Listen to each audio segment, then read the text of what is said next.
যখন তাদের প্রয়োজন ফুরিয়ে গেছে এখন নাকি আমরা বলে রাজাকারের দল, যুদ্ধাপরাধী দল।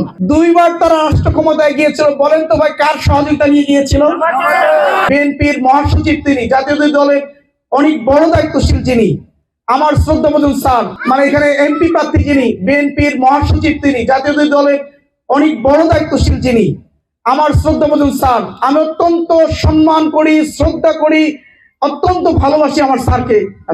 আমি জানি অত্যন্ত ভদ্র মানুষ তিনি এবং খুবই অমায়িক ব্যবহারের অধিকারী তিনি, কিন্তু তার মুখ থেকে যখন কিছু কথা বের হয়, আমি জানি না কেন এই কথাগুলো তার মুখ থেকে বের হয়। মানুষ কিন্তু তার মুখ থেকে এইগুলো কথা বের হওয়া পছন্দ করে না। তিনি দেখলাম আজকে এবং গতকালকে বক্তব্য দিচ্ছেন যে জামাত ইসলামী হলো দাড়িপাল্লা প্রতীক নাকি নতুন দল। আপনাদেরকে আমি বলতে চাই, দাড়িপাল্লার এই প্রতীকটা কি নতুন? বিএনপি পুরাতন দল নাকি জামাত ইসলামী পুরাতন দল? বলেন তো। বিএনপির চাইতো পুরাতন দল হলো কে? জামাত ইসলামী। 2 নম্বর হলো বিএনপি 2 বার ক্ষমতায় গিয়েছিল, 1991 সাল এবং 2001 সাল। 2 বার তারা রাষ্ট্র ক্ষমতায় গিয়েছিল, বলেন তো ভাই কার সহযোগিতা নিয়ে গিয়েছিল? 1991 সালে তারা যখন ক্ষমতায় গিয়েছিল, এককভাবে ক্ষমতায় যাওয়ার কোনো স্কোপ ছিল না তাদের।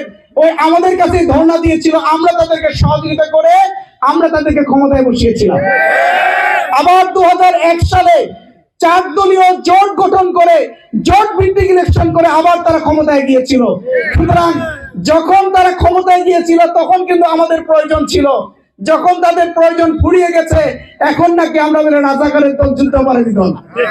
কি হাস্যকর কথা! যখন আমাদেরকে আপনারা আপনাদের সাথে নিয়েছিলেন, জোট গঠন করেছিলেন, আমাদের সহযোগিতা নিয়ে যখন আপনারা নির্বাচনে বিজয়ী হয়েছিলেন, তখন কি আমরা রাজাকার ছিলাম না? তখন যুদ্ধাপরাধী আমরা ছিলাম না? ও তখন এটা ভুলে গিয়েছিলেন যে আমরা, মানে তখন এই শব্দগুলো আপনাদের মুখে বের হয়নি।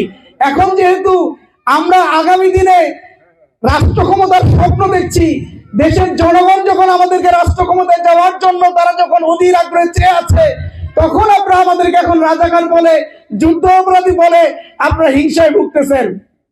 আমি আপনাদেরকে অনুরোধ করব, দয়া করে এই শব্দগুলো বলবেন না, কারণ এই আওয়ামী লীগ সরকারের আমলে যুদ্ধ অপরাধীদের তালিকা হয়েছিল, সংখ্যার উপর হয়েছিল।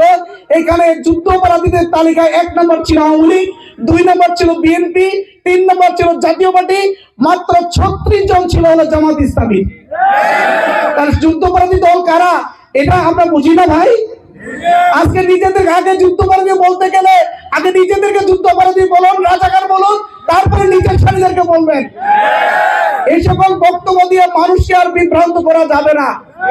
জনগণ এই সকল বক্তব্য আর খায় না।